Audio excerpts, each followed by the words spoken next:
Charlie Munger, one of the best ever to do this, he passed, I think it was last year, 2024. May he rest in peace.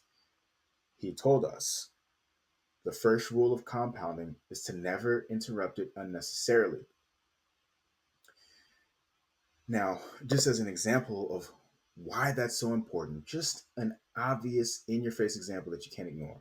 Warren Buffett, Charlie Munger's business partner, okay? His net worth over time. Uh, this stopped at age 87, this graphic, but he's now 94, and that number that you see at the end of the chart is now over $130 billion. But what you'll notice here is towards these later years is actually where all the real growth happens. And I love this graphic because not only does this show the power of compounding, but it really shows exactly how large, right, this amount of wealth that he has is.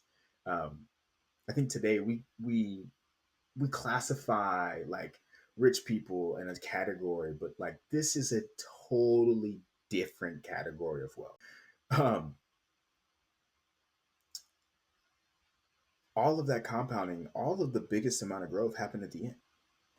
And so, anyways, just as an example, right, of how compounding happens over time, we're going to dig deep into what compounding really is about. But I just want you to see this graphic of how important it is, even if you just had a fraction of that, right?